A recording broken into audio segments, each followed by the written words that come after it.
aspects here. Yeah, recording has started. So there are two aspects here for the job opportunities. One is basically the business analyst skills, and the second area is the domain skills or Knowledge. domain experience. So Yes. we need to we need to discuss one at a time. For the business Mm-hmm. analyst skills, I am sure when you will, by the time you will complete this program, you for almost every job description you will have 80% plus skills. Rule of thumb Mm-hmm. is whichever job description where you see something like 60-65% alignment, you can apply. No JD will be such that you will be a perfect Yes. match for the same. This is one Mm-hmm. thing. Second thing is if you have a higher experience, something like 5, 6, 7, 8 years of experience, at times for some very good opportunities, domain experience or domain expertise is also preferred, because among the two, if there is one individual who is having BA experience and skills and also domain skills, people will gravitate the one who will having had the two sets of skills. So with time, it Mm-hmm. is not that you need to panic right away. No Yeah. need to panic, because you see one step at a time is the best approach. So Yes. with time, just you be into this program for another 25-30 days, and start the scan of the job opportunities. That should not wait. Yes. Start the scan. If you see things do not match, say 100%, then I can tell you this is not the job role for which you are preparing yourself for. There will be so many Mm. BA opportunities focused on requirements, focused on the client side, where whatever we are learning here in the classroom will be applicable direct. So just in case you find a business analyst title, and if there is a very little match, there is no need to panic. This is one thing. So you keep your scan on for the available job opportunities, and 25 days or into the program, just you share with me if there is a gap in domain. So in another 15, 20, 25 days, we will discuss that. Okay. Okay. Yeah. Ahmad, welcome to the session. Am I audible to you?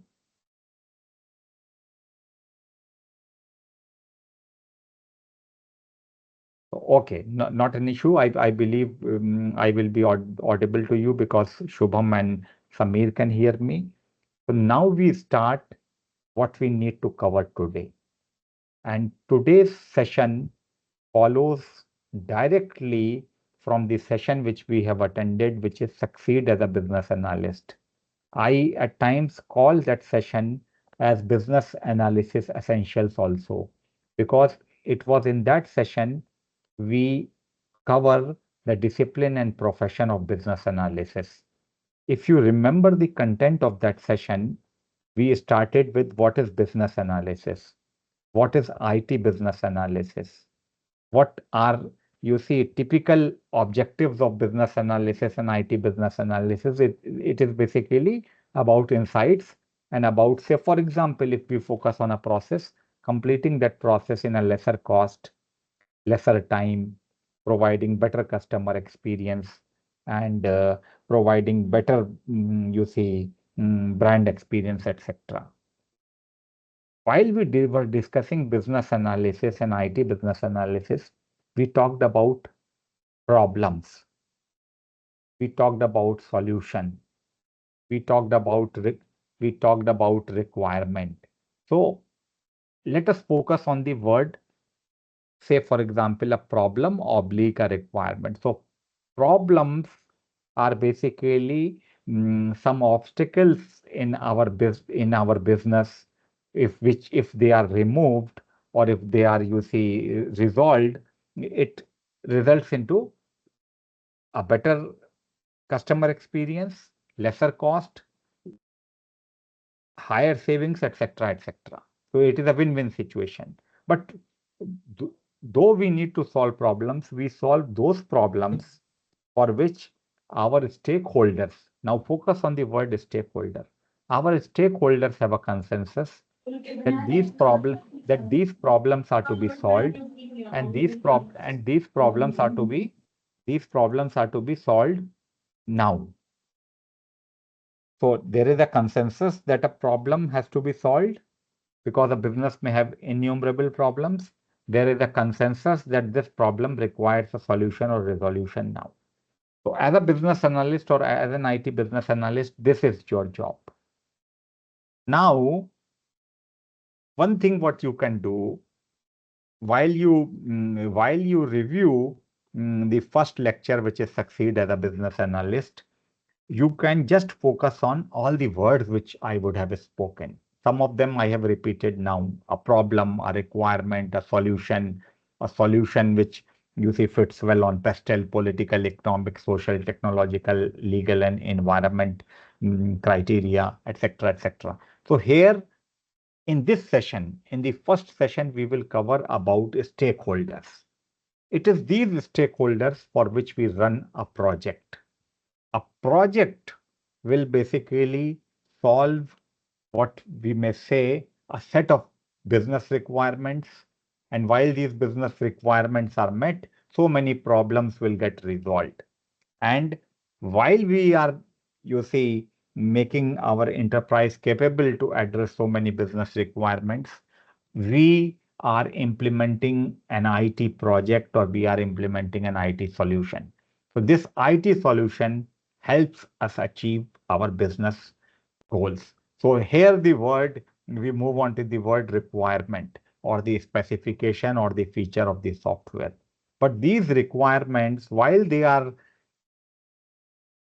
finalized in some amount of generality, while the project is contracted or the project is signed off between the client and the vendor, the business analyst has to refine and develop these requirements in great amount of detail. Elicit, refine, develop, document, etc., etc. But where do these requirements come from? These requirements come from our stakeholders, primarily the client. So the focus of this session is stakeholder analysis and management. Today, we are going to be crisp and we are going to be brisk. As we move ahead, I intend to cover two areas. First area is business stakeholder analysis and management. And the second area is basically the foundation knowledge for business process analysis. This foundation knowledge for business process analysis will help us focus on business process modeling in the upcoming week. So I start right away with stakeholder analysis or stakeholder analysis and management. So this is the agenda: stakeholder definition, importance of stakeholders. I will tell you 5 golden words which you should always remember when you deal with your clients and other stakeholders. Stakeholder, and these 5 golden words are, you can remember with the acronym ICE plus AS: identification, classification, engagement. So this is ICE: stakeholder identification, stakeholder classification, and stakeholder engagement. And then AS is basically alignment and sponsorship. I will explain each of these words. And if your stakeholders like you, even if you have lesser experience, even if you see you have lesser set of skills, if they like you and your presence on the project is ensured. So stakeholder alignment is very important. Then we will have a mini exercise on IRCTC portal where we'll identify stakeholders, some examples, some session summary. So here what we do is to learn some concepts, is to ensure that these concepts get translated in our action and in our, you see, subtle behavior while we talk to our client. And let's see what is in store. So a stakeholder is a person, group, or organization who has a direct or indirect stake in the success of the project. So you have an IT project, you are the business analyst on the project, anyone who gets affected by the project outcome is a stakeholder. And client is the primary stakeholder. They are spending the money. A sponsor has basically signed the check from among the clients. And also your own IT team and your own employer is also a stakeholder. What if this project is delayed? What if this project, faces cost and time overruns? The heat will for sure come to the development team, to your employer, and to yourself as a business analyst. So why stakeholders are important? The project is being delivered for these stakeholders and because of stakeholders, primarily the client. The project has to meet the need of its stakeholders in order to succeed. Remember, anyone who gets affected by the outcome of the project is the stakeholder. Early identification of stakeholders and their representatives is necessary to conduct and complete the requirements process in time. Remember, you have to prepare outputs like requirement documents, requirement models, requirement visuals, and you need to track the project progress. So for the same, the requirements will come from stakeholders. So we will identify them early, we will engage with them in a continuous manner. Stakeholders are your partners. They are not your adversaries. Sometimes you see when the project is tough, you are a little shaky and you think that the stakeholders are always, why these stakeholders are so tough and so demanding. So stakeholders are your partners who control the purse strings and certify successful project completion. This line in itself is clear. For project success, good relationship and rapport with your stakeholders is necessary, but not a sufficient condition. You see, good relationship and rapport ensures that the information and communication flows smooth, that there are no, minor or major hiccups while you are eliciting requirements. But at the end of the day, the client has to receive the software which should work and work as per the specification and requirements. So while the project will start, stakeholders will be very nice to you. They will, accord you all the respect because they have already committed hefty dollars, billions of dollars for the project. So you will be treated with respect. You will be treated maybe like a royalty. But as the project will progress, this respect has to be earned continuously.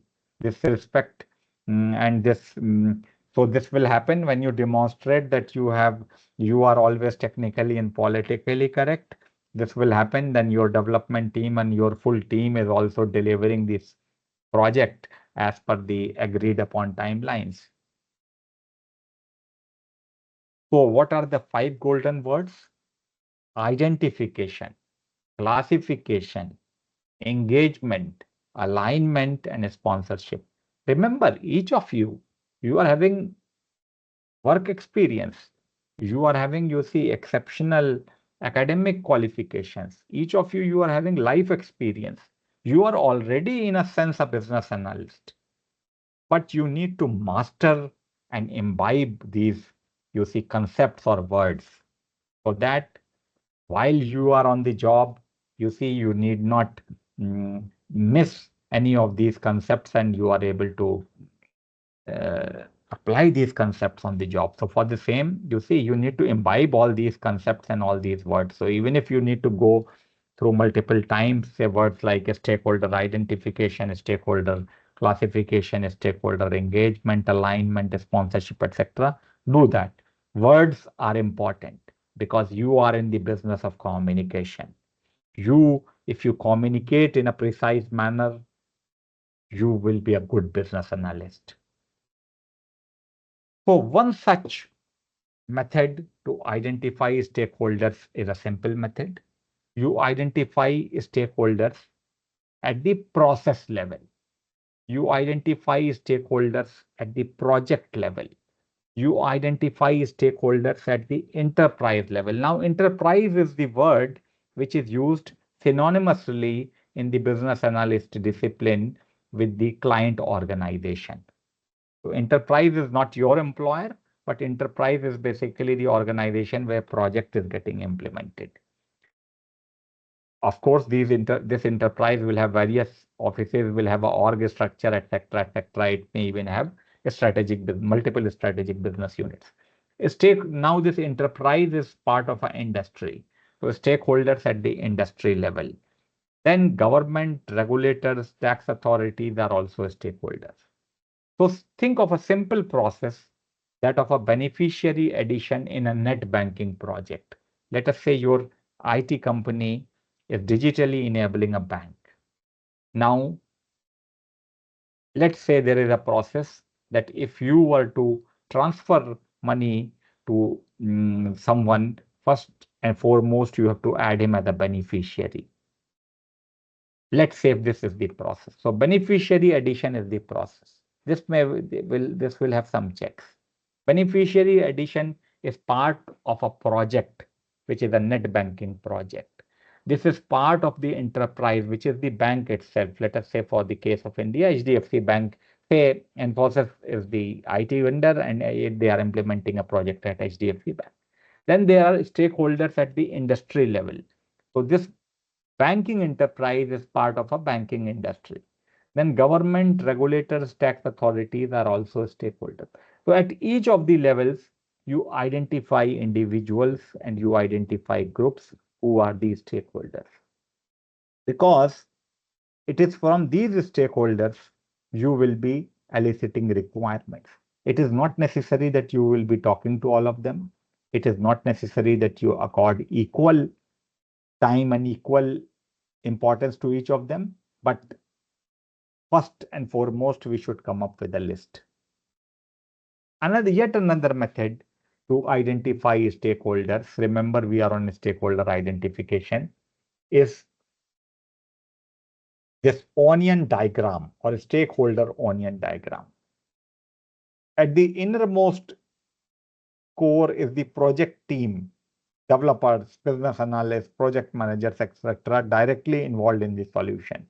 Then this solution is getting implemented at an organizational unit within an enterprise. So end users, help desk, operation managers, anyone who is basically part of this operations activity is the affected organization unit. Then this project has been signed off, let us say by a sponsor, by executives like a chief executive officer, CIO, etc., etc. So that is organization or enterprise. Then there are affected external stakeholders like customers, suppliers, regulators, etc. So what we will do, we will identify all these stakeholders. We have to engage with them, but our engagement method will be such that we will engage with them not in an exactly equal manner, but in a manner which basically is efficient and also effective. You could have this list. Who could be the stakeholders? So start with yourself, business analyst, customer, end user. So how do we differentiate between a customer and an end user? Let us say a bank or a banking organization is your customer, but the account holder, which is using the net banking, digital banking platform is the end user. So sometimes we have to differentiate between the customer and the end user. Implementation subject matter expert. Now this implementation subject matter expert is the expert in the software processes and also he knows subject matter. A domain subject matter expert may not be an expert in software processes. So say for example, from the implementation subject matter expert, we may expect that he will know SQL. A domain subject matter expert will be very deep in domain. Let's say for a digital banking transformation project, here is this banking manager who has been working in a bank for last 15 years. So he may not be good in IT implementation or IT business analysis related activities, but he is the master of his domain. Operational support, project manager, supplier, tester, architect, regulator, sponsor, etc. So this is the stakeholder list. So you prepare a list, identify all these stakeholders. This could be yet another method. Client, client's client, user groups, management, investors, government, tax authorities, regulators, ombudsman. So ombudsman is at times is available in multiple industries, and he is a neutral adjudicator to resolve disputes even before you go to a court. Now, how do we classify stakeholders? You can classify stakeholders as a champion. Sometimes you would have heard the word this POC, single point of contact for the project. Let's say if there is a single point of contact nominated from the client, ideally he should act as a champion, because the champion will have positive energy, will have resources to remove bottlenecks, will at times he will cover for you, and he will also have influence within his own organization, and he will be very positive towards the progress of the project. Critic, or let's start with supporter. Supporter is in favor of the project, but by his very nature he is not very vocal. He may not, you see, he may stand by you, but he may not fight for you if there is some difficulty. Neutral, has no expressed opinion, positive or negative. Critic, not in favor, however, not actively opposed to it. Blocker, will obstruct progress for reasons outside the project. Opponent, will actively work to disrupt and impede the project. Now, please understand, while you need to classify these stakeholders, keep this classification as somewhat confidential. It is not that we classify all them on paper and then we just say, for example, shoot it to our development team. Please understand, what we discuss in private becomes public. So, as a business analyst, because you are in a client facing role, at times you need to be discreet, and at times you need for these activities on the project which may have a political mm, angle, you need to be very discreet. While you are in the business of communication, while you need to communicate, say, features, requirements, user stories to all the stakeholders of project vision or project mission quick. But please understand, wherever there are, you see, sensitive matters of politics where things can become political, you have to share information on a need to know basis. This means it is not necessary that whatever has been discussed between you and the client, you discuss everything with a friend who is part of a development team. So you need to be a bit discreet. So here, while you classify stakeholders, blockers are very difficult to handle, because blockers come up with, you see, project obstruction at the last minute, and sometimes they camouflage their advice, which may look, you see, which may look or seem to be okay, but they are time and again by their habit trying to delay the project at the last moment. Opponents will oppose, so we will have plans. Ahead of the meeting, we will plan what he may say. So this is it. And then, of course, your champion should have influence. Project by its very nature, it hurdles will be there. There will be, you see, wherever there is a change, there is a challenge. You can classify stakeholders on the basis of power, support, influence, and need. High, medium, and low power. Support towards the project, positive, neutral, or negative. Influence, high or low. Need for the project, a strong, medium, or weak. So if you identify a person with high power, you will not try to antagonize him. You will not try to ignore him. If you find a person who has got a positive support for your project, again, you will remain in alignment with him. You will not, you see, while there is a meeting, you will not, you see, cut him short if he is speaking something or suggesting something, even if there is a minor difference of opinion between you and him. You need to be in alignment. Sometimes you see influence.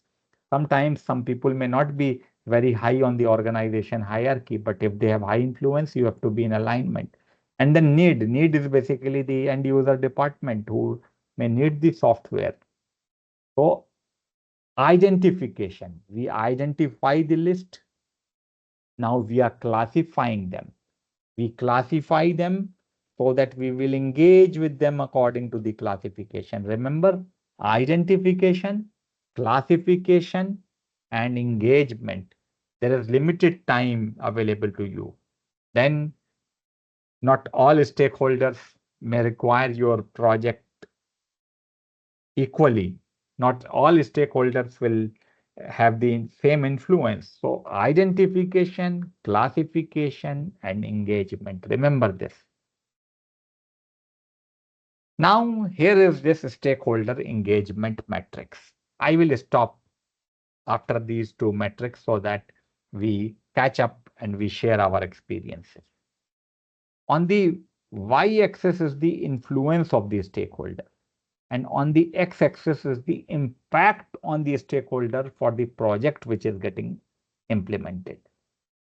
So, if the influence of the stakeholder is high and impact on him is also high, then there is a different strategy. Let us say we are implementing an HR solution in a company.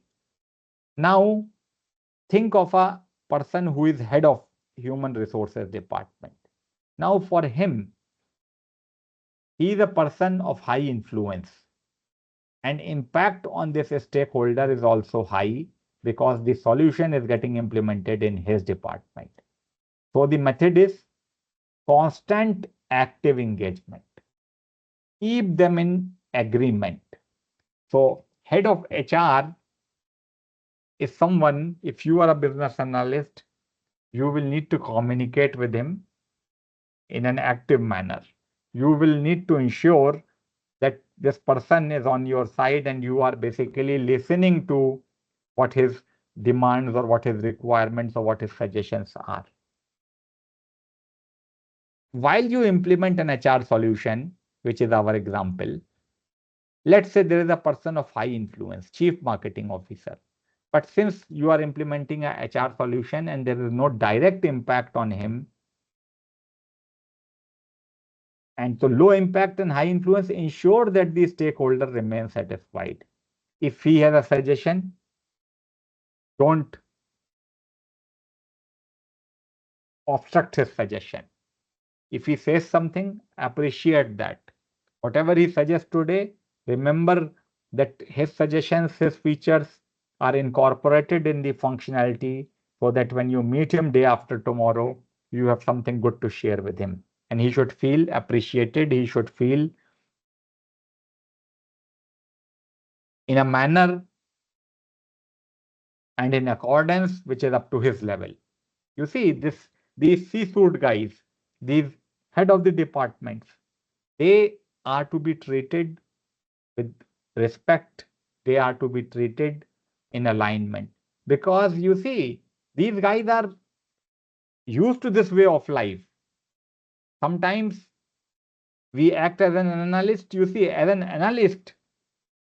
analyst sees good or bad. Analyst thinks between right or wrong, best and better than the best, good, best and better than the best. But at times, I will say, do not act as an analyst 100% of the times. 10-15% of the times when you are dealing with, you see, C-suite people, when you are, you see, addressing some politically sensitive or otherwise sensitive issues, we need to act as a diplomat also. So you have analysis skills, but don't apply analysis skills 100% of the time. If the influence is low and impact on him is also low, let us say data entry operator in yet another department, monitor to see if his influence or impact changes in future. If the influence is low, but the impact on the stakeholder is high, keep him informed, as he may be very concerned and anxious. And please also remember, here is this suggestion.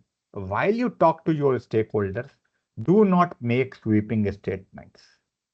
So what is a sweeping statement? A sweeping statement is maybe something, say for example, while you are implementing an HR solution, while you are talking to, you see, line managers or data entry operators in that department, if you happen to be there, you may say that, look, after the implementation, things will change in a manner that will be unimaginable. Now, this is something sweeping. Or you may say, everything will be different after this HR solution gets implemented. So, this is a sweeping statement. This is maybe subject to misinterpretation.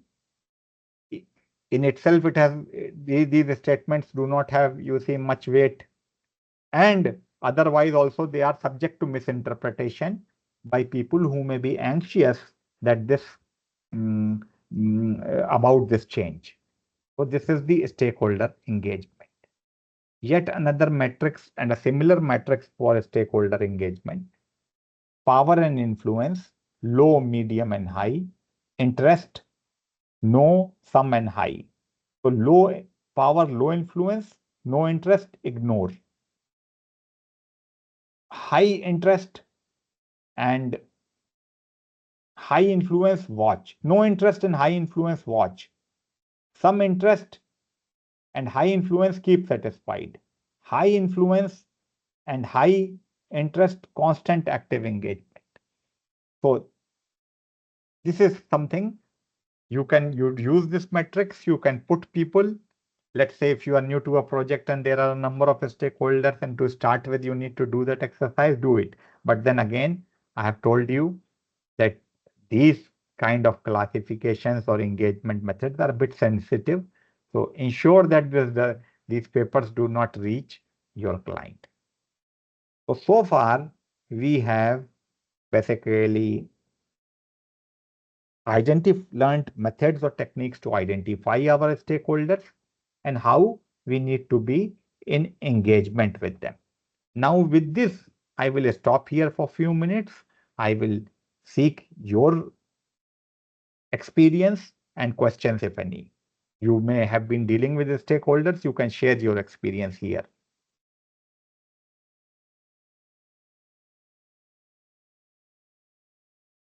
Anyone? You can speak.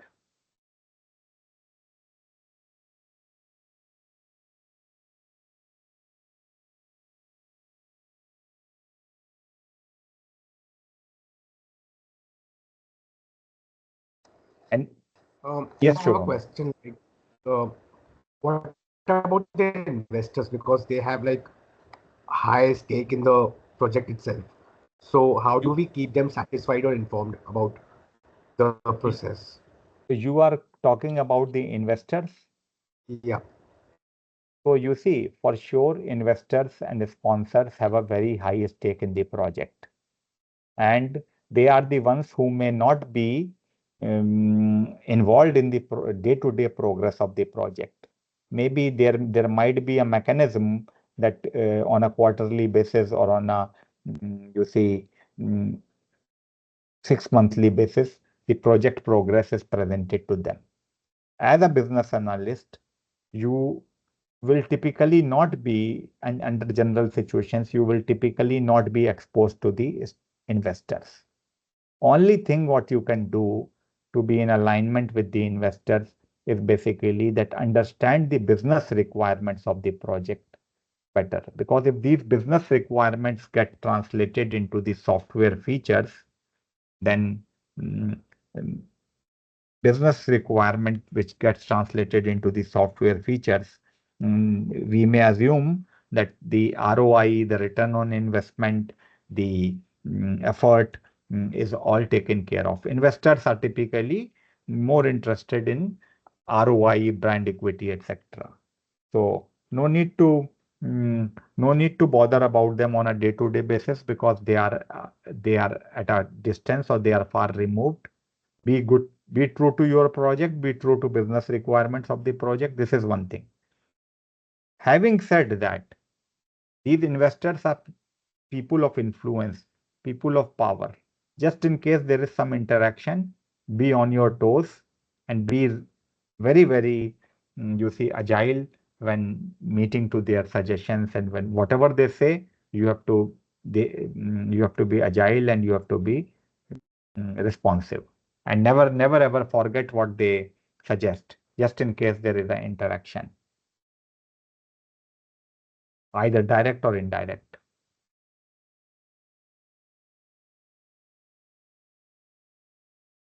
Shubham, I hope you are in alignment with me. Yeah, yes. Okay. There is also one more question. Can we share the stakeholder list with the client? Yes, you can share the stakeholder list with the client. That is not an issue. But whatever you share, and you can also organize the list. When I say organize the list, organization in terms of, say, for example, what is the organization, what is the structure of your team, what is the departmental structure of the client, who are external stakeholders, etc. So just ensure that you present it in a manner which is impressive and beautiful, and you present the information in a manner that it is not politically sensitive.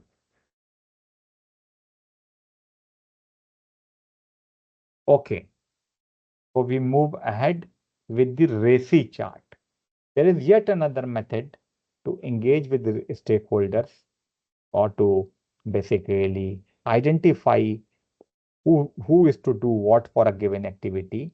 So that is RACI. Who is responsible? Who is accountable? Who is to be consulted? And who is to be informed? So think of a situation. Let's say you are working at an offshore location with an IT company. A very important client is visiting your country. Now, as this client is visiting your country, as say, just assuming that as a junior business analyst or as a business analyst, whatever your role is, you are assigned a task that you receive the client to the airport, ensure that he is transferred to his hotel, and he visits the office during the day. Now, the person who is to receive the client and complete this activity is responsible. Accountable is someone, if some goof up happens, if something, you see, if you may not reach on time, but accountability may move to the director of the whole project, or the director of the whole program. Who is to be consulted? Say, for example, for this travel for the client, we may consult some C-level executives. Say, for example, even when the client visits your country, client is so important. Even the vehicle in which he has to move, the mm, preferred hotel where he has to check in, his itinerary, etc. So that is consulted. Let's say there are even higher ups. Say, for example, someone, Shubham mentioned about investors. Let us say our company has got investors also. It is say a 200, 300 people startup. Venture capitalists have invested in our company. So, say, for example, this set of individuals, we could just inform them about this visit and the progress. We aren't consulting them. We aren't, holding them accountable, but they are to be informed about the progress. So for individual tasks, we can prepare a RACI chart, something like this. Individuals A, B, C, D, and E, activities 1, 2, 3, 4, and 5. For individuals A, B, so A, B, C, D, and E, this is how it happens. I will show something to you in a different manner. Project sponsor, someone who has basically approved the project, someone who has basically signed the check. He is from within the client organization. Senior user, a senior end user from the client organization, a senior management functionary, a long-standing manager, etc. business actors. So business actors are users, then domain experts, project manager, business analyst. So now for the business case, what is the business case? Business case is basically the justification why this project has to be implemented, why it has to be implemented now. What happens if we do not implement the business case? So the project sponsor is accountable. Senior users are consulted. Normal users are informed. Domain experts are consulted. Project manager who will basically roll out the business case is responsible. Business analyst will be consulted. Think of, say, a project initiation document, a document which basically gives us a charter to initiate the project. Project sponsor is accountable. Project manager is responsible. Now you see, I have taken this picture from a place, from a book. I may not agree with each of what this author has said, but still it gives us an idea how we can basically organize activities or tasks and how we can implement the RACI metric. Say, for example, requirements catalog. Requirements catalog is the catalog of the requirements of the project. We will, while we will learn Scrum, we will see how this catalog is prepared as a product backlog. So project sponsor is just being informed. He is not, you see, responsible or accountable for the catalog. Senior users are consulted because senior users will tell what the individual requirements are. Business users are consulted. Domain expert is consulted. Here I have a difference of opinion. That's what I was saying. This metric says that the project manager is accountable and business analyst is responsible for the requirements catalog. This could be a situation where, let us say, a project manager is a very senior person and a business analyst is a relatively junior person. However, on normal projects where business analyst is also having a bit of seniority, I will say that both the accountability and responsibility of the requirements catalog or the requirements process will rest with the business analyst, and project manager will be consulted on this. So this is how we can prepare a RACI matrix. So as we will identify more and more tasks related to business analysis and related to our project, we can prepare this. Yet another output is basically what is known as a stakeholder map. So a stakeholder map is a visual utilizing which you can prepare.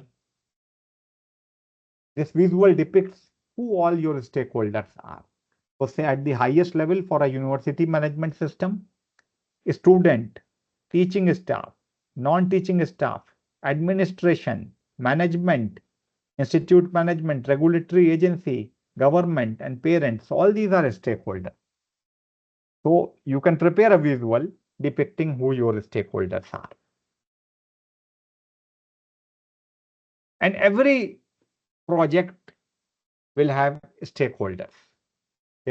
So say you can have a look. These are the stakeholders for your cards payments scheme, payments domain. So Master Visa and RuPay, who are managing the network, they are the stakeholders. Banks like HDFC, ICICI, or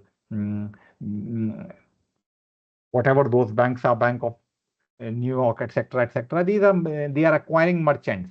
So you swipe your card at the merchant organization or the merchant shop. Card issuers who are issuing cards to the individuals who have the accounts. Then merchants, store owners themselves, card holders, you and me, plus payment processors. All these are, you see, stakeholders at the primary level. So identify these stakeholders. For the stakeholder map, I will provide you an assignment here, and this assignment is also available on the online portal. So you can utilize the assignment from there. You can prepare a stakeholder map like this. I was once a program manager for a program wherein, you see, content was getting developed. Now this content was to get developed for 10 geographies, multiple states in the country. Every geography was having a state head. So this was a e-learning project. A state head who was on the operations side, and the L&D head who was responsible for the content for that geography. So every geography was having two people, and then content was also getting developed into multiple languages. So how do I remember? And I was not a typical everyday program manager. Once every fortnight, I was visiting this organization for a day, and I was to basically manage the entire program and track the progress of this e-learning system implementation and content development. So how do we handle this large number of stakeholders, and how do we remember their departments, their UC names, because you need to communicate quick. So for that, you can prepare a stakeholder map like this. See here, in the organization, there are three departments: marketing, business, and corporate.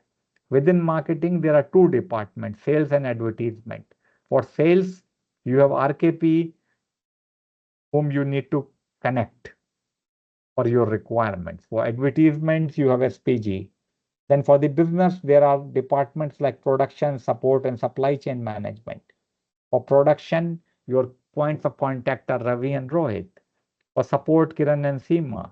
For SCM, Shesha. So please understand that this visual helps you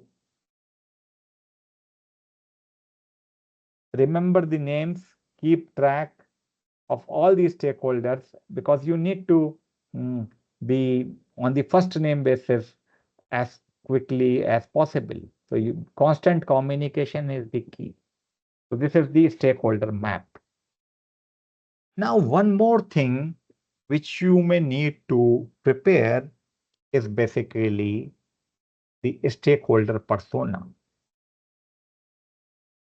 Where do we prepare a stakeholder persona? Let us say our company is a platform which is basically connecting restaurants and say individuals who may be ordering food from these restaurants. Now, stakeholders for this system will include restaurant managers, restaurant owners, individuals who are making an order, food delivery partners, and also say backend support or call center support, and also you see individuals at the remote like tax department and other remote stakeholders. Now, for very important stakeholders, we will prepare a persona. Let us say we have a food delivery partner. Now you know this food delivery partner will not be a PhD in physics. He will not be a person from very affluent background. He may not be a person who is mm, highly ambitious or who has, you see, got high net worth. So what you need to do, you need to prepare persona of this person. Now, according to this persona will, I, with the help of this persona, we will identify the requirements or goals of this stakeholder. And then his goals and his requirements should get translated in the software. There could be a state or a geography where you see we may have to provide this stakeholder, let us say a food delivery partner, an app which is in his local language. Why do we assume that for, let us say, for a diverse country like India, we have with so many states and with so many languages that the food delivery partner is a proficient in English all throughout the country? So it depends. Let us say if you are building an app for teen-aged girls, the colors which will be utilized in the app will be different compared to, say, an app for which the primary audience is business professionals. And let us say business professionals, say, in their early 40s. So depending upon the background, our UI, our goals, our form factor, so many things will change. So what is part of the persona? Background, demographics, identifier, goals, challenges, what we can do for him. So now here I will give you a brief that you can, there are two things. To prepare the persona, one, you have to be real. When you say real, you have to go out in the field, talk to this stakeholder, map this stakeholder, etc. And also, you at the back end also you need to identify who this stakeholder is by conducting some kind of discussions, some kind of you see mm, brainstorming among your team members. So so don't, and remember, business analysis is not something which will be done in isolation. Here I will demonstrate to you how you can utilize something like a Copilot or a Chat GPT to help yourself. Again, whether you use Copilot or whether you use Chat GPT to come up with your outputs, you have to refine those outputs. You have to contextualize those outputs and you have to humanize those outputs. Refine, contextualize, and humanize. I am writing this so that it gets whatever the output.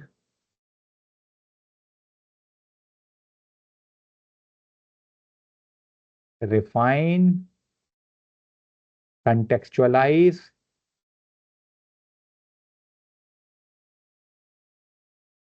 and humanize so that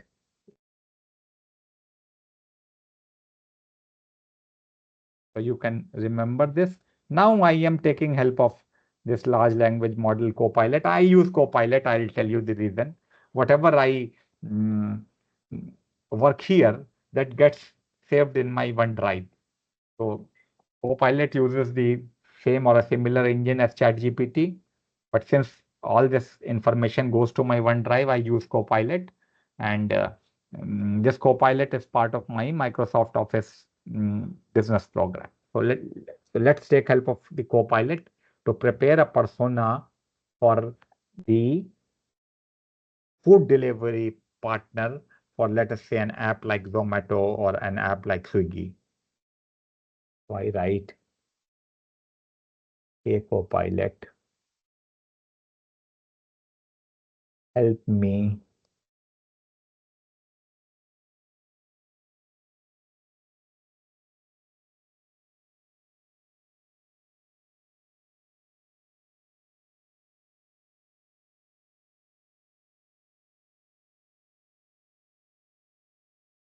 for a food delivery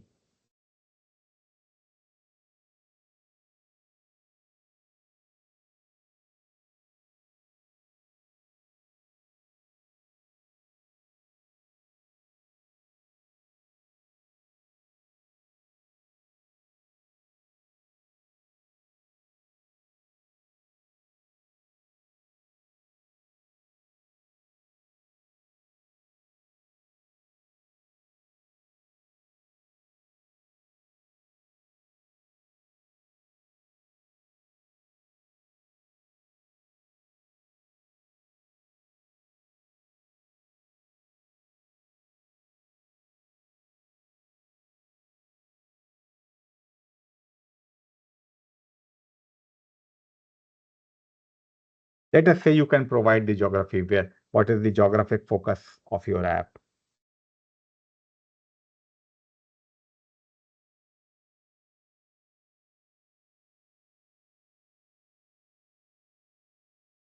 For your case, you can provide the geography which is relevant to you.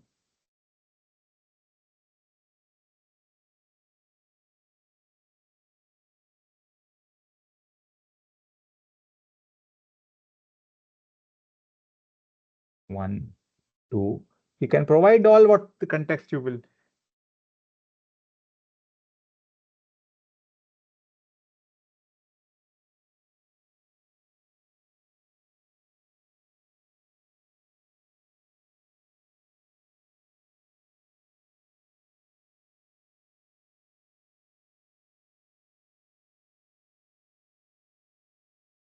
Context, if you provide the context, it is good. Our company manages the food delivery platform, and we intend to provide a dedicated mobile app to our food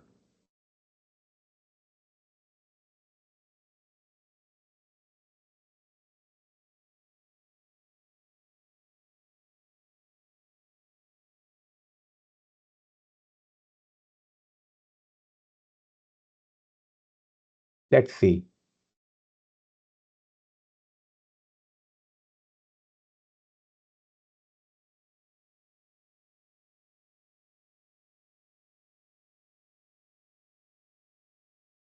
Now you see something is coming up. Occupation, full-time, part-time. So that means those who are serving us in a part-time manner, they may have different requirements. Education, technology proficiency, goals, challenges, needs,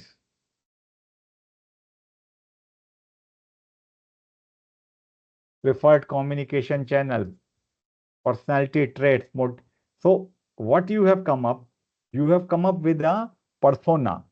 Now this persona has to be refined, and basis this persona, we will come up with requirements, what we could incorporate in the software or in our app.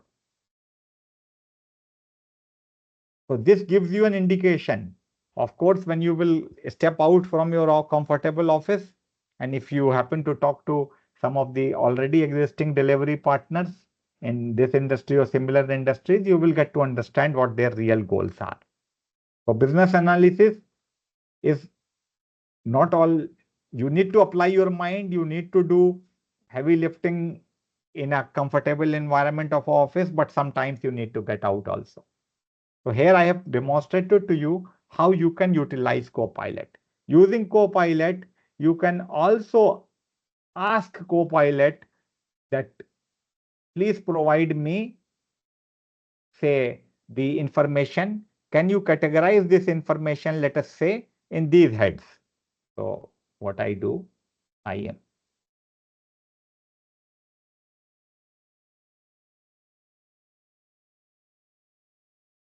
Can you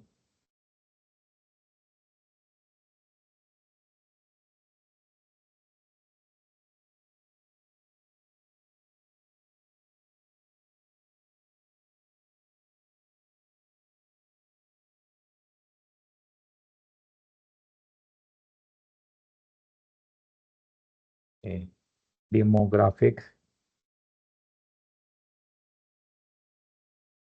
We will include all this background demography and identifiers, goals, challenges, and goals and challenges.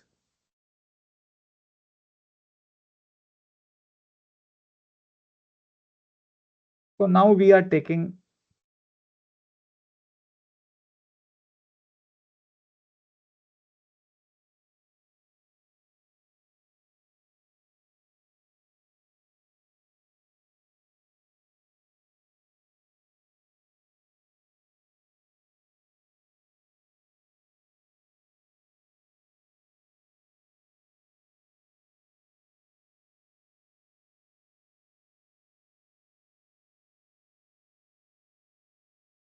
if you are comfortable with ChatGPT, you can use ChatGPT.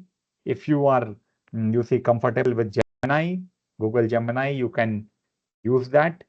Again, remember, whatever has come up here, you have to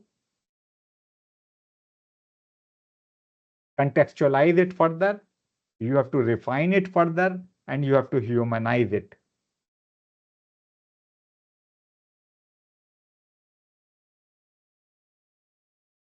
I give one more task to Copilot.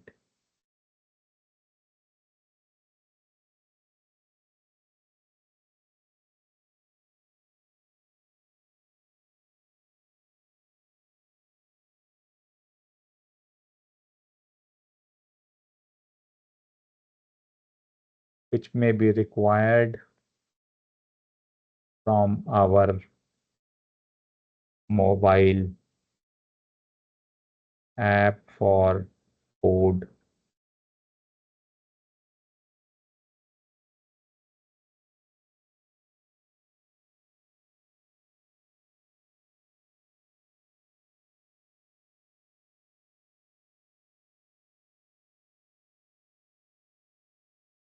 Basis the above stakeholder persona,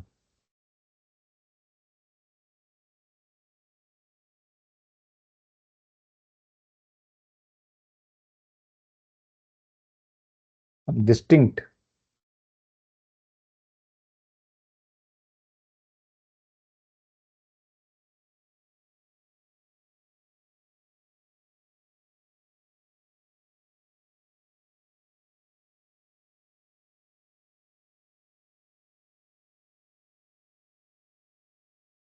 So here is this lesson, how we can leverage Copilot or ChatGPT or Gemini to accelerate our work.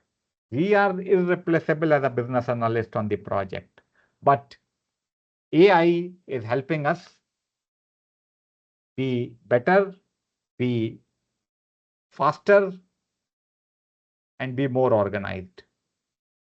See, now this makes a lot of sense. See here, real-time navigation updates, earnings dashboard, in-app training modules, performance analytics, weather alerts, not so distinct features, order management, in-app messaging, profile management, push notifications, support and call center. I hope this demo helps you leverage a LLM like ChatGPT or Copilot to accelerate your business analyst activity. We come back to some more things. How do you manage internal stakeholders? Now, if we differentiate the project between external and internal stakeholders, and if we assume that you are a business analyst working with an IT company, the client people from within the client organization are external stakeholders. The development team, your own company employees are internal stakeholders. Not only you need to be in alignment with external stakeholders, you need to be in alignment with your internal stakeholders also. So maintain a harmonious relationship with your peers, immediate managers, communicate frequently with the team. So sometimes the project may face challenges, may face, you see, delays, may face, you see, performance and quality related issues. You are the face, you are facing the client. You may face the heat, you may face the pressure. But remember, you are one team with your internal stakeholders also. So as you do that, you have to maintain that grace. You have to maintain that finesse. So always maintain a harmonious relationship. Why have I written communicate frequently with the team? It may so happen that you are at the client site. The client organization is in a different geography, is in a different time zone. So there may be some communication gaps. So for this, you need to get out of your comfort zone and communicate with the team, just as you have been communicating with them while you were working with the team earlier. Ensure you address the goals of your project and product. Let's say a product is getting implemented. So client has got goals. The project has also got some goals. Keep a line of communication open with your super bosses. So you are not in a role where you are to report just to your immediate manager. As a business analyst, you are working across multiple levels, multiple levels of the client and multiple levels in your own organization. So keep a line of communication open. Don't become a warring party under stressful situations. Stress will be there, but don't fight beyond in a clumsy or in a, you see, mm, difficult manner on behalf of the client with the dev team, and don't mm, fight start fighting with the client if the tech team gives you pressure. Stress will be there, but don't get into a fight. Just think that everyone is one team who has to work towards the completion of the project. Know your internal project goals. Profitability. Sometimes you see it is not only about client requirements. You have to ensure profitability for your employer also. Special timelines like early completion incentives, penalties, etc. So that also you need to remember. How do we align with our stakeholder? Stakeholder alignment is quite important. I tell you a story. Somewhere in early years of the century, Prime Minister of Japan visited India. They were to Prime Minister and his team were to witness firsthand the IT miracle of this country. So the Prime Minister was scheduled to visit Bangalore, the IT capital of India. His first port of call was Wipro, a very important company. And then he visited Infosys. So at Wipro campus, he was taken to a conference hall, a large conference hall or a large facility where he addressed something like 2,000 engineers. And while he addressed this 2,000 engineers, the atmosphere was electric. Everyone was so charged, everyone was so happy.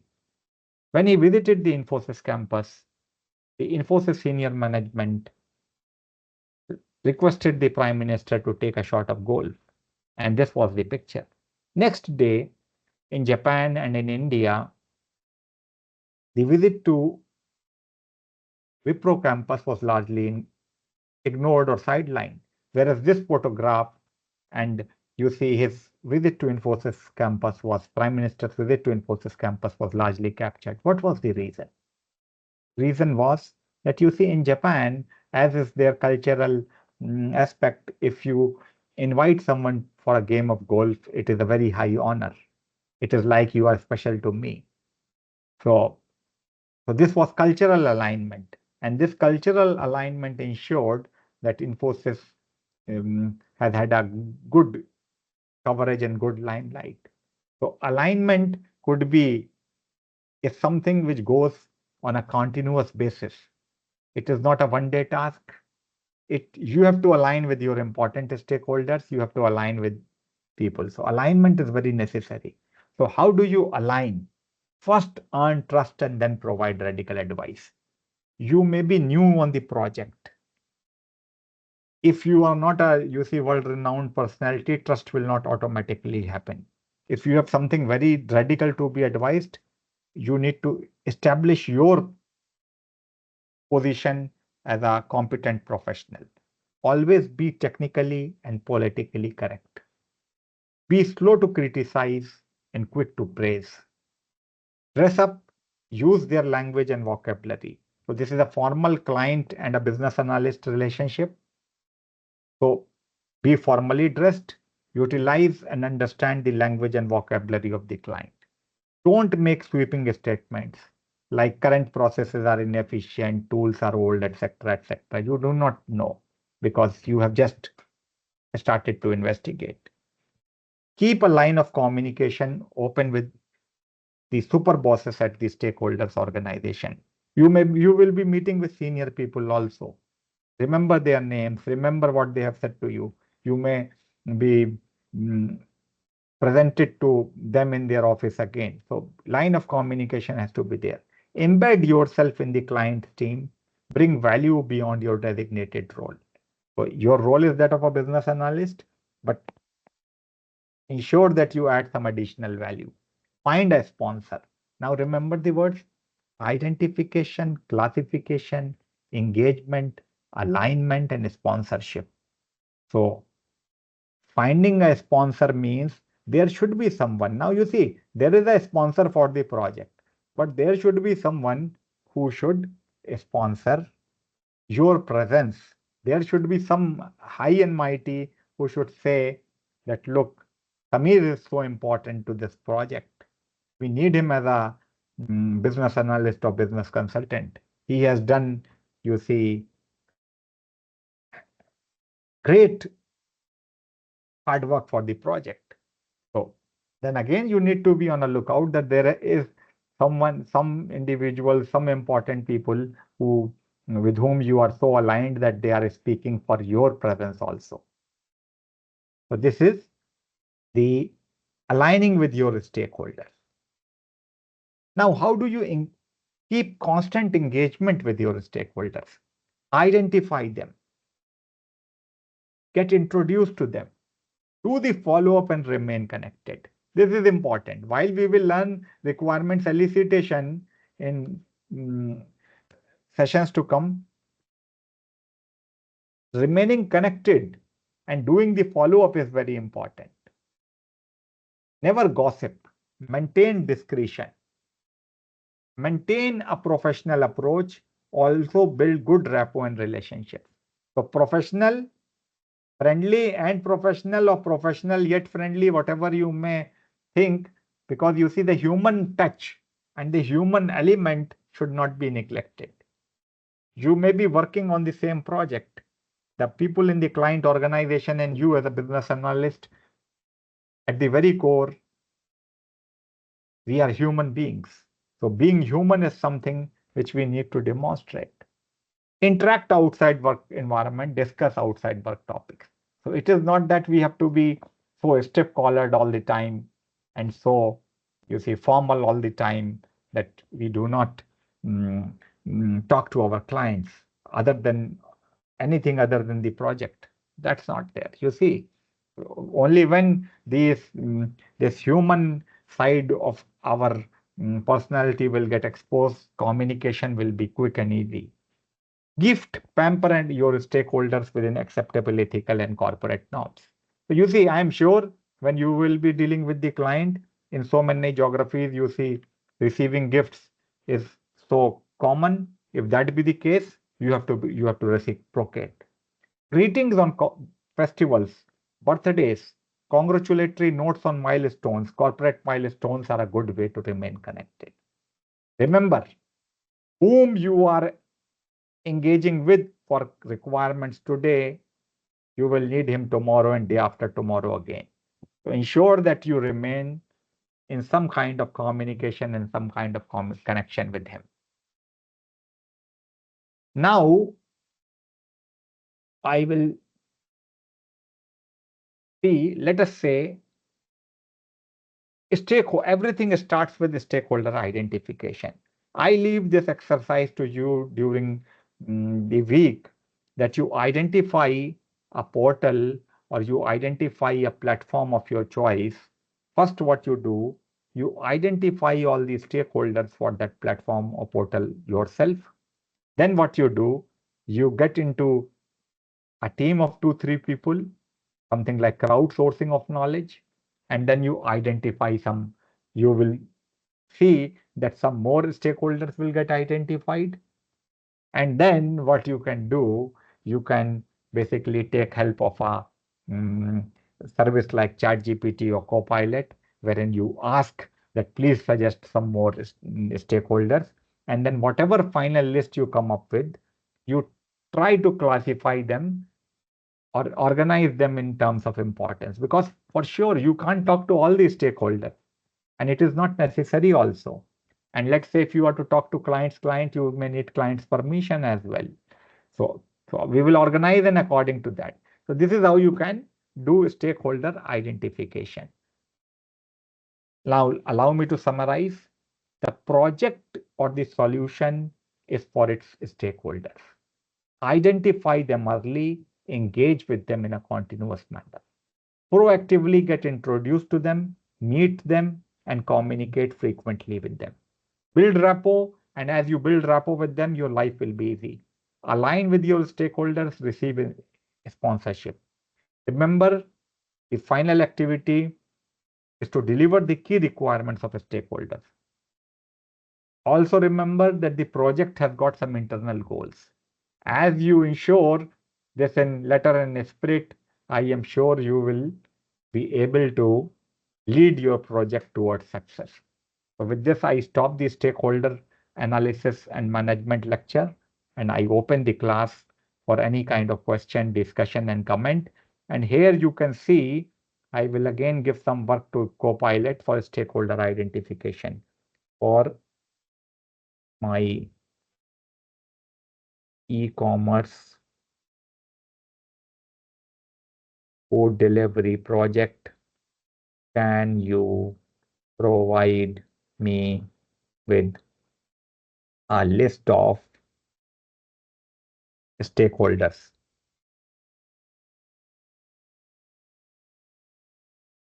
Can you also identify, or let us say, classify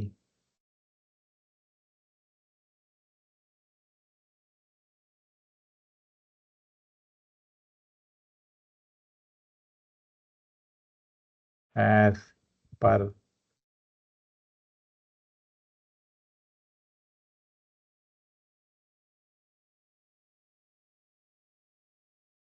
one, internal or external,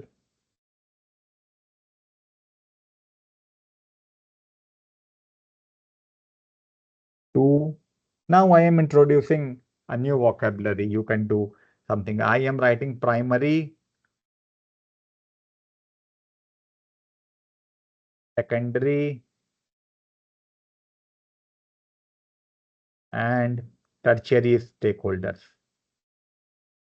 Now, this is not something which is, you see, which you may find anywhere in literature, but what I am trying to do, I am doing some kind of ABC analysis.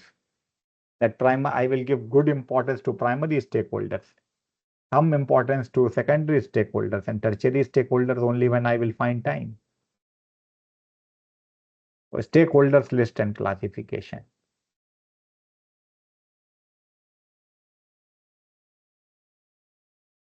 Primary. So, so what they have done, they have classified internal and external, and within internal and external, they have basically classified primary and secondary.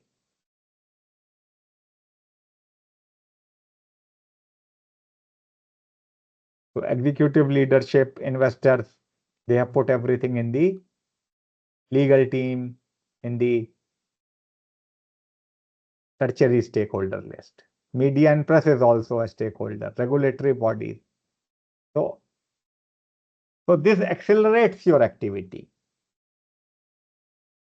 Now here I am, and I ask you to put up your questions.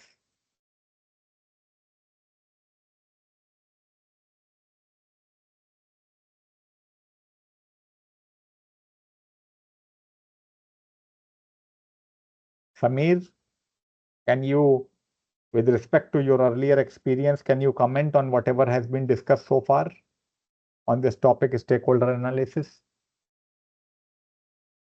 Can you share your experience, which makes some sense with respect to this topic?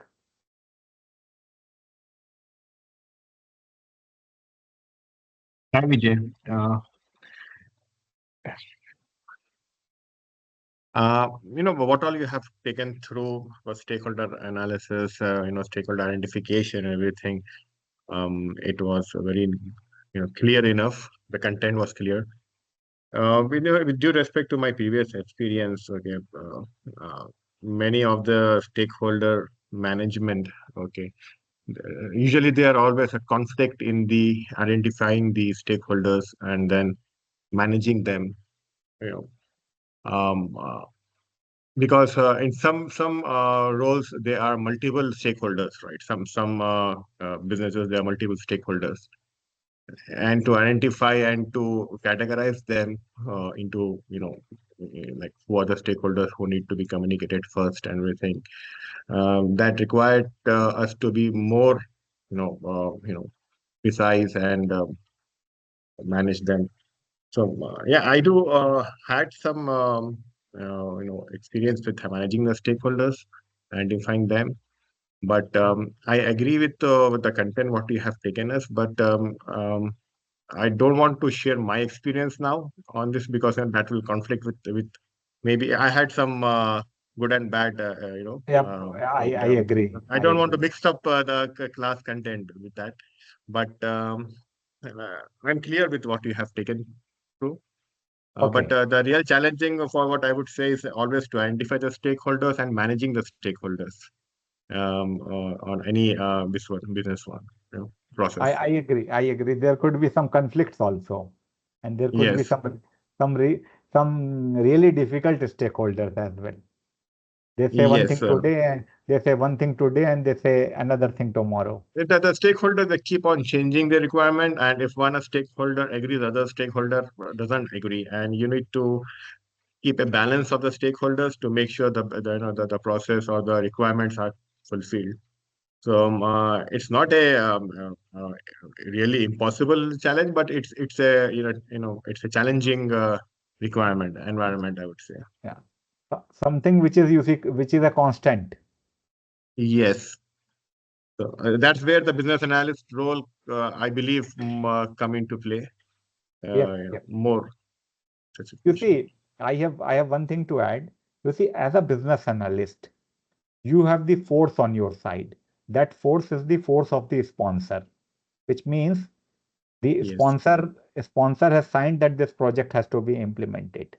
So some stakeholders may have a difference of opinion. Some stakeholders may have, you see, some kind of subtle opposition. But at the end of the day, you have some very mighty forces on your side.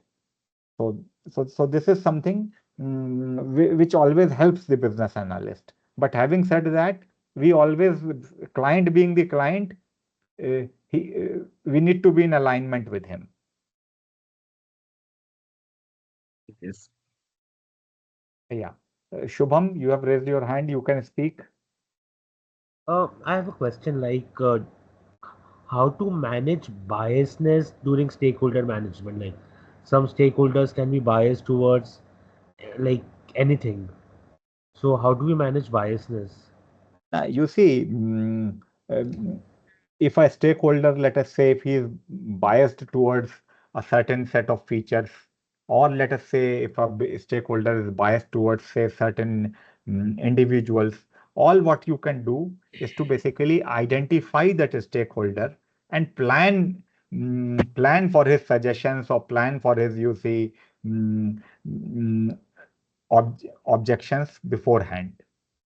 Planning will help. If you identify a particular trait or a particular mm, pattern, then upfront planning will help you.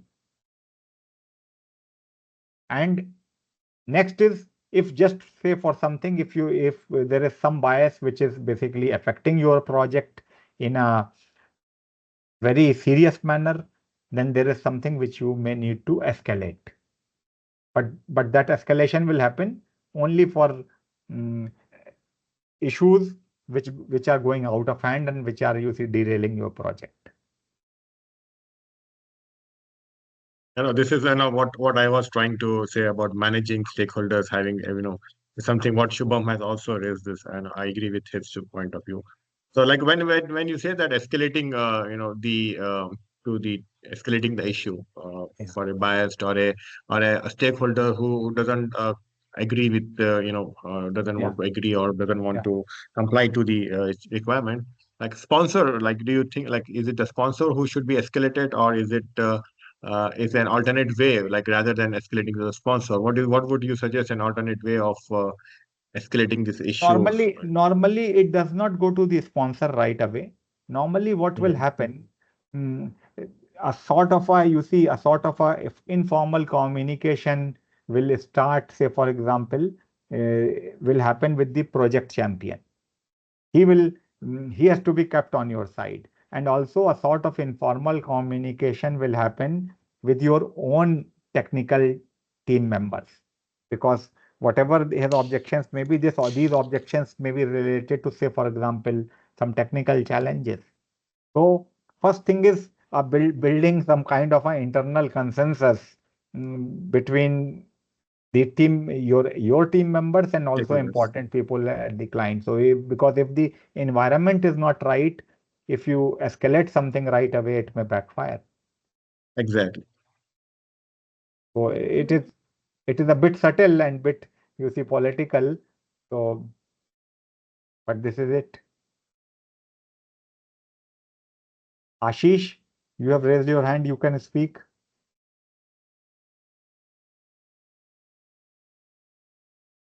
Alrighty, sir. Am I audible? Yep. Alrighty. Yeah. So really beautiful points discussed a while ago.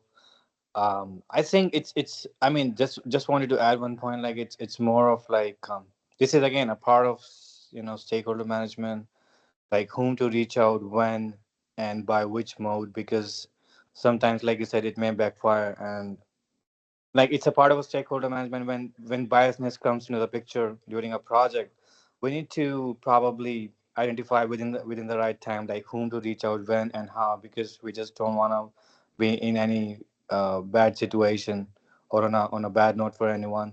But we would want to be smart or diplomatic sometimes just to be on safer side.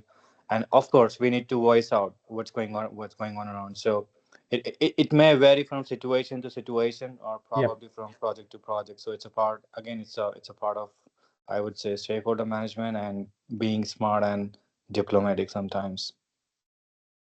Yes, you are absolutely correct. A mixture of all these. And then you will also know the organizational hierarchy, which is there for your employer, where you are employed, and the organizational hierarchy of the client.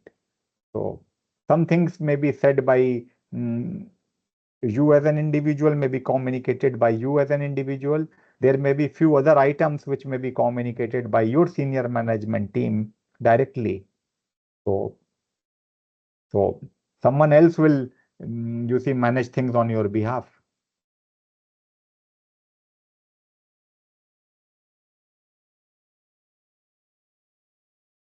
Okay. So Miranali, you can also speak. You have raised your hand. Yes, sir. Good evening, sir. Yeah. Good evening. Please Uh, speak. yes, sir. You just mentioned that the client keeps changing their requirements. Okay. So I'm thinking that maybe the development team will get irritated by the frequent changing of requirements. How should we like try to keep the development team happy when all of this is happening? Like all the changes are happening. I think they might get irritated by that all No, the all the time. you see, some kind, there is a word which, and as we will learn requirement elicitation, we will focus on it more. There is something which we say that, what we say is requirements development and requirements refinement. So some amount of change is bound to happen on the project. So it is not that all the change is bad. Some amount of change is natural and some amount of change will happen.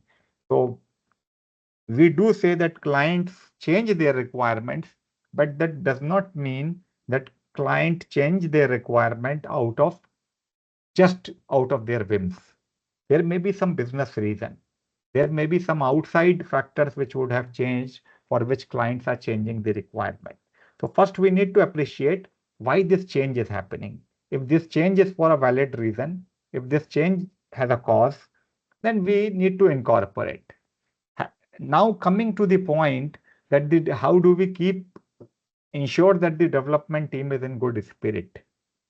You see, if you communicate the reason that this is the reason why this requirement is getting changed, that is good enough. Number one.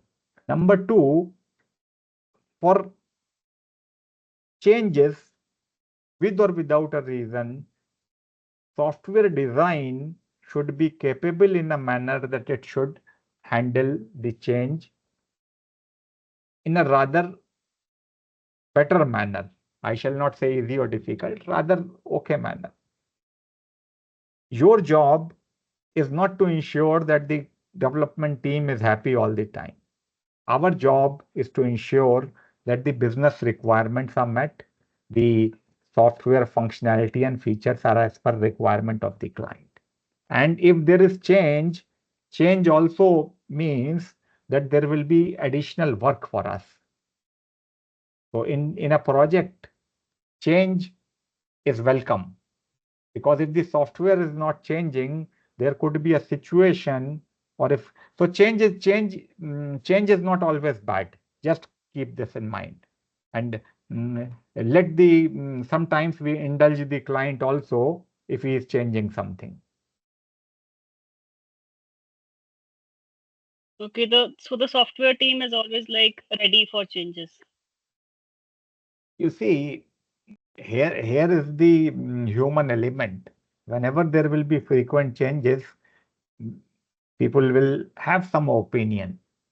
Whether or not ultimately the project is driven by the client. If the client is paying for it, and if the client wants the same, we will do it. Yes, sir. Thank you, sir. I welcome the change if the client is ready to provide us the time and provide us the additional cost. Okay. Yeah, Thank you okay. so much, sir. Yeah, thank you. So with this, we have concluded stakeholder analysis and management. This is a very important topic, and this topic is important because though it may look to be some kind of theory, but while you are on the job, this aspect of your job is something which may not look, no one will tell you that you are doing better stakeholder alignment or not, so whether stakeholders are happy or not. But you see, someone who is well aligned, his life is easy. Good things come to him. Requirements come to him easy. But if you are not well aligned, if you are not handling your stakeholders well, you may not know, but things will be a bit difficult for you. So what we do, we stop for 5 minutes here.